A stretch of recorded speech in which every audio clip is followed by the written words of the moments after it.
Olá pessoal, bem-vindos, sejam todos muito bem-vindos a mais um vídeo do canal Reforma e Teologia. Desde já, peço que deixe seu like, compartilhe o vídeo com outras pessoas e se inscreva caso ainda não seja inscrito. Bom, meus irmãos, continuaremos tratando o assunto concernente às questões últimas. Estamos então agora na área da filosofia cristã e nesse vídeo iremos abordar a doutrina do Logos, ou Verbo de Deus. Bom, vamos iniciar com João 1:1. No início existia a palavra, e a palavra estava junto de Deus, e a palavra era Deus. Este verso tem gerado controvérsias, não tanto pela sua dificuldade intrínseca, mas porque algumas pessoas hesitam em afirmar o que ele ensina. Os versículos 1 a 18 esclarecem o significado de a palavra, identificando-a com Jesus Cristo no verso 17. Assim, o prólogo de João oferece uma rica base para uma cristologia bíblica. Agora, a palavra grega para palavra é logos, e não devemos transitar pelo verso 1 sem mencionar a doutrina do Logos. Devemos ter preocupações em relação à tendência da pregação contemporânea de ocultar o conhecimento teológico do ministro de sua congregação. Sua homilética muitas vezes requer uma distinção marcante entre as palestras do seminário e os sermões na igreja. A ideia de ocultar o aprendizado é criticada em The Elements of Preaching.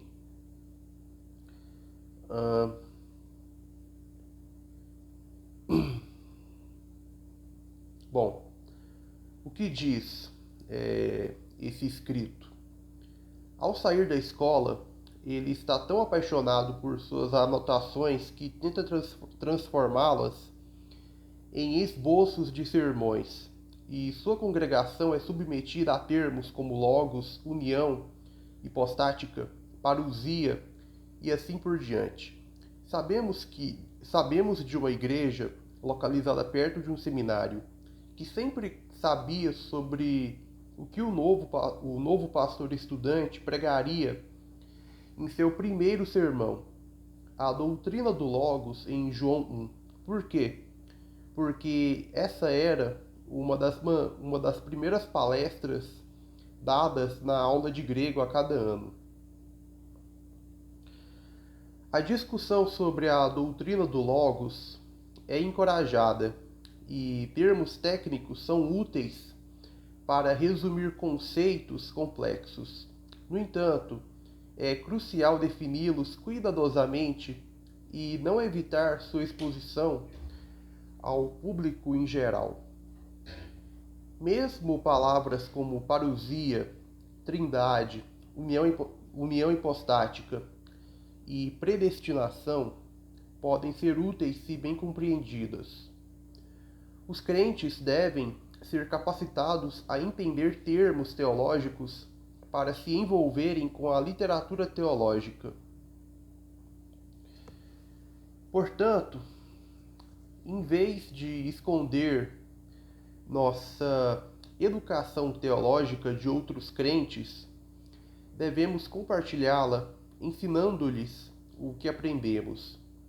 Em vez de considerar as palestras do seminário como inadequadas, devemos integrar o conhecimento teológico para atender às necessidades. Devemos integrar o conhecimento teológico para atender às necessidades humanas e glorificar a Jesus Cristo. Esta abordagem permite que os cristãos desenvolvam uma compreensão mais rica dos fundamentos do sistema de pensamento bíblico, superando a falta de informação teológica.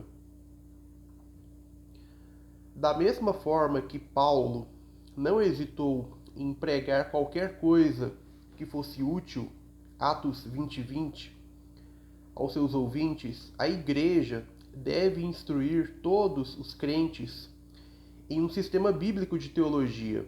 Certamente, o ministro deve começar com os fundamentos antes de abordar os materiais mais avançados. No entanto, ocultar deliberadamente o conhecimento teológico dos cristãos, alegadamente para o próprio benefício deles, é privá-los e insultá-los, e deveria desqualificar alguém do ministério. Agora, Heráclito de Éfeso, que nasceu em 530 e viveu até 470 a.C., argumentava que a natureza está em constante mudança. Sua ilustração famosa declara que um homem não pode pisar no mesmo rio duas vezes, pois a água e o leito do rio estão sempre se movendo e mudando. Além disso, o próprio homem também está em constante transformação, de modo que quando ele pisa no rio pela segunda vez, é um homem diferente do que era quando fez pela primeira vez. Se tudo está em constante mudança, então nada realmente existe. Suponha que um escultor modele um pedaço de argila para se assemelhar a um cachorro. Mas antes que você possa reconhecer mentalmente o que é, o objeto se transforma em um carro, depois em um edifício e mais tarde em um vaso. A aparência do objeto muda continuamente, tornando-o algo indefinido e não identificável em nenhum momento. Se isso ocorre, ainda podemos chamá-lo de argila. No entanto, e se a substância do objeto também mudar constantemente? A argila se converte em bronze, depois em ferro, depois em gelo e finalmente em ouro. Ela está em constante transformação, de modo que não é uma substância definida. Em nenhum ponto no tempo,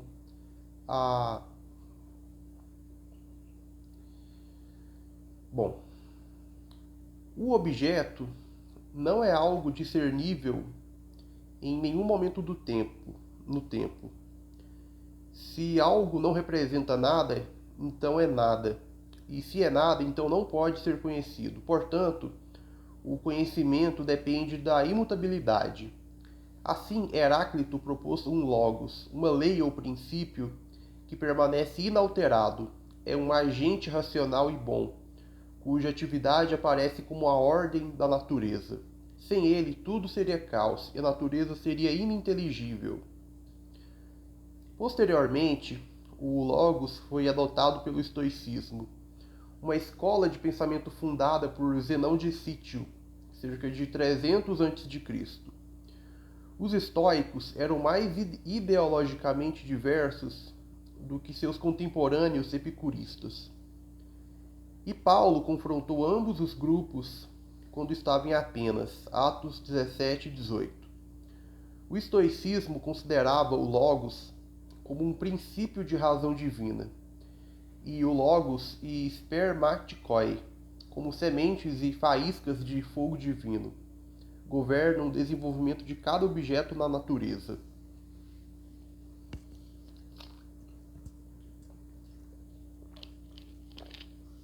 Filo, 20 a.C. a 40 d.C., foi contemporâneo, do próprio Cristo.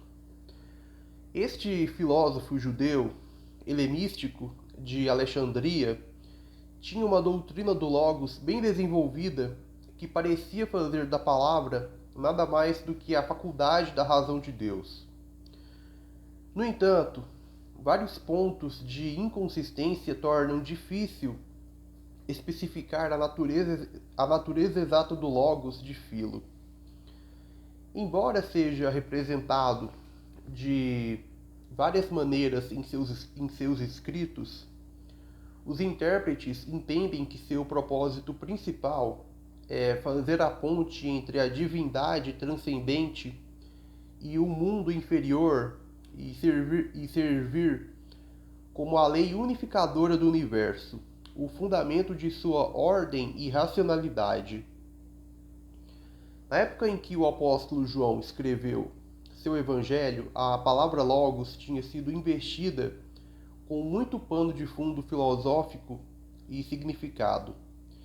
Embora haja algumas semelhanças entre João e os filósofos gregos em como usavam o termo, sugerir que o Logos de João tem qualquer conexão que equivalha à dependência doutrinária dos filósofos seria atrair um mal entendido tanto do apóstolo quanto dos filósofos. Por exemplo,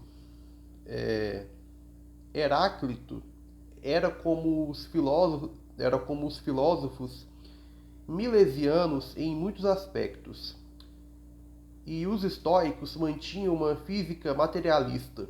Suas visões sobre o Logos se encaixam em seus próprios sistemas, que são incompatíveis com a cosmovisão bíblica. O Logos de Filo também é incompatível com a cristologia de João.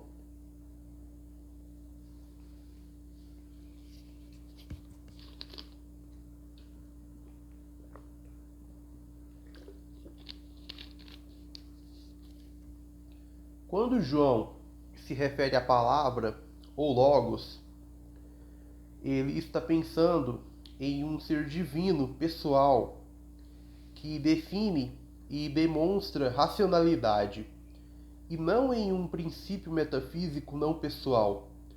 Quando Filo se refere ao seu Logos em termos pessoais, ele o faz de maneira metafórica. Os filósofos gregos nunca conceberam este princípio de racionalidade como tendo assumido atributos humanos. Como a doutrina bíblica da encarnação afirma, a palavra se fez carne e habitou entre nós. Vimos a sua glória, a glória do unigênito do Pai, cheio de graça e de verdade. João 1,14. Um mediador epistemológico e soteriológico que é ao mesmo tempo plenamente Deus e plenamente homem. 1 Timóteo 2,5. Estava longe de seu pensamento. Portanto, Kiteu, ou Kiteu, não sei como é que se pronuncia, mas enfim, conclui que, desde o início, o Logos do Novo Testamento é estranho ao pensamento grego. No entanto, recitando aqui, João escolhe uma palavra que seus leitores poderiam reconhecer, e seu significado pretendido tem alguma semelhança com o uso não bíblico. De fato, o Logos bíblico tem muito a ver com lógica, metafísica, epistemologia e ética. A doutrina do Logos aborda estas e outras questões, mas em contraste com as visões não bíblicas do Logos. E a doutrina bíblica é baseada na revelação divina e não na especulação humana. O ensino de João sobre o Logos divino fornece a estrutura e o conteúdo de uma cosmovisão bíblica completa. Fecha aspas. Bom, embora a palavra seja uma tradução aceitável para Logos, também são satisfatórias as traduções proposição, sentença, discurso, argumento, lógica e várias outras palavras. Se considerarmos o contexto teológico e filosófico do Logos, as melhores traduções para João 1:1 podem ser, com letra maiúscula, palavra, sabedoria ou razão. Atribuir um lugar tão alto à palavra ou razão é repugnante ao pensamento anti-intelectual. O romancista alemão Goethe escreve em Fausto, abre aspas, eu paro para me perguntar o que se infere aqui. A palavra não posso colocar supremamente alto. Tentarei uma nova tradução. Eu leio se pelo Espírito sou ensinado. Este sentido, no princípio, era o pensamento. Esta abertura preciso pesar novamente, ou o sentido pode sofrer com uma pena precipitada.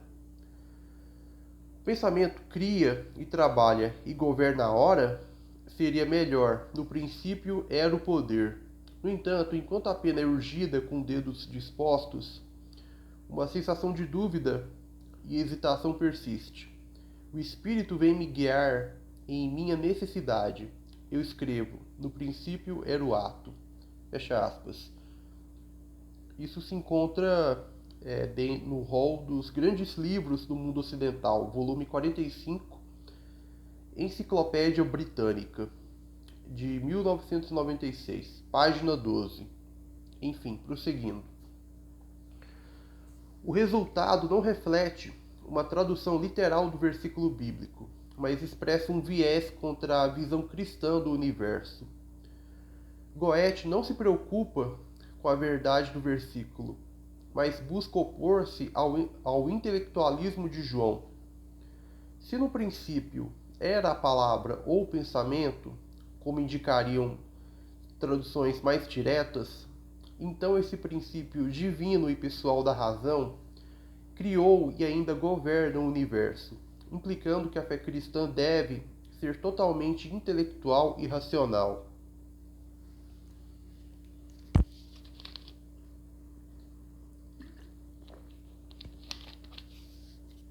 Razão, sabedoria e palavra são todas traduções aceitáveis para Logos. Enquanto as duas primeiras são autoexplicativas, a última requer uma explicação. O ponto principal é que palavra implica a autoexpressão intelectual de uma pessoa. Isso se alinha bem com a cristologia do Novo Testamento, que afirma que Cristo é a imagem do Deus invisível, Colossenses 1,15, e que o Filho é o resplendor da glória de Deus e a representação exata do seu ser, Hebreus 1,3. Ao considerarmos que esta palavra é uma pessoa, essa tradução preserva a personificação do Logos, assim como o significado da razão e da sabedoria inerentes a ele. Novamente, João 1,1 diz, no princípio era a palavra, e a palavra estava com Deus, e a palavra era Deus. Bom,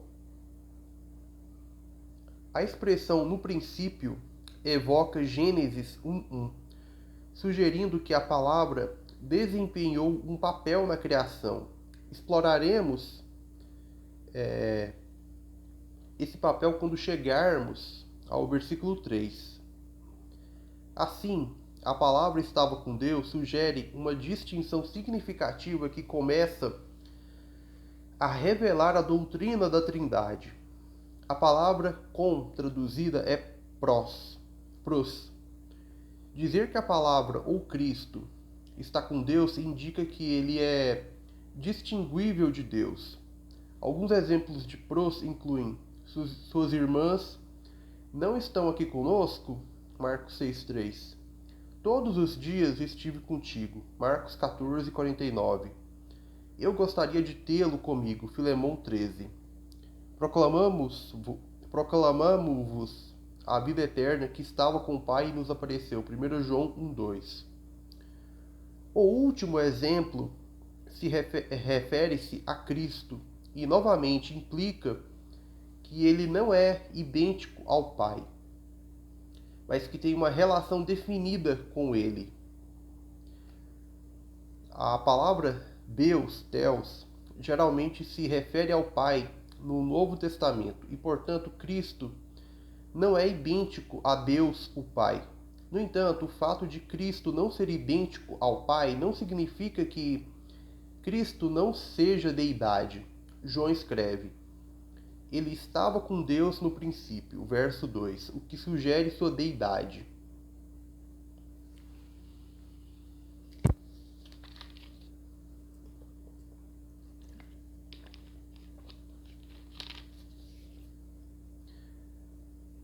Mais explícita é a terceira parte do versículo. A palavra era Deus. Esta afirmação tem sido causa de muita controvérsia. É uma frase que pessoas ignorantes e instáveis distorcem, como fazem com outras escrituras, para sua própria destruição. 2 Pedro 3,16. Desejando negar a divindade de Cristo ou a doutrina da Trindade, algumas pessoas observaram que o Theos em Logos não tem o artigo definido como em o Deus. E, portanto, meramente indica que Cristo tem a qualidade de ser divino, e não que ele é a deidade. Dizem que Cristo é como Deus, e não que ele é Deus, mas esta é uma má interpretação. Como o artigo ro precede logos, ele torna a palavra o sujeito. Como o Theos segue imediatamente a conjunção e cai, recebe a ênfase. Se tanto Theos quanto logos tivessem um artigo, a frase teria identificado a palavra com Deus, Theos. Mas isso seria inconsistente com a doutrina da Trindade que João afirma. Em outras palavras, se João está afirmando a doutrina da Trindade, então ter um artigo antes de Theos faria João dizer algo que ele não deseja dizer.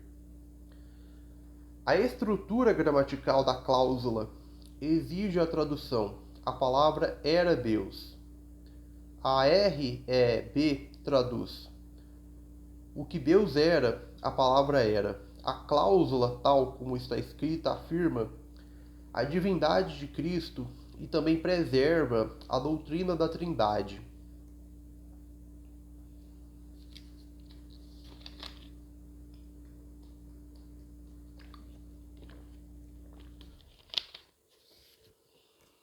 Bom, a cláusula, no princípio era a palavra, ensina a pré-existência de Cristo, ou seja, que Cristo existia antes mesmo da criação.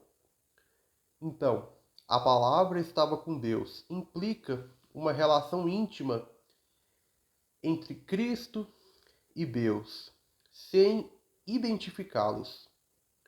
Depois disso, a palavra era Deus, nos mostra que, embora Cristo não seja idêntico a Deus, o Pai, ele é igual ao Pai, e isso é consistente com a doutrina da Trindade. Portanto, é impossível usar João 1:1 contra a Trindade e a divindade de Cristo, pois o versículo é exatamente como deveria ser se o apóstolo afirma ambas as doutrinas. Bom, vamos encerrando por aqui.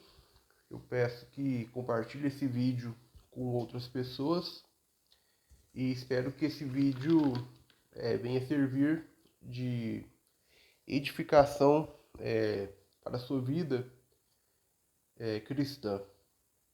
Bom, eu espero que tenha gostado do conteúdo. Peço que continue acompanhando o canal. E se você ainda não é um inscrito, peço por favor que se inscreva para ajudar o meu canal. Compartilha, curta o vídeo E se você puder, deixe uma contribuição. Eu vou deixar a chave Pix. Pode mandar qualquer valor para incentivar o meu trabalho. E quem sabe até um dia eu possa usar o dinheiro, né, para fazer investimentos e trazer alguma novidade legal para o canal. Pois muito bem, fique com Deus, com a paz de Cristo e até o nosso próximo encontro aqui no canal. Obrigado pela atenção e até mais.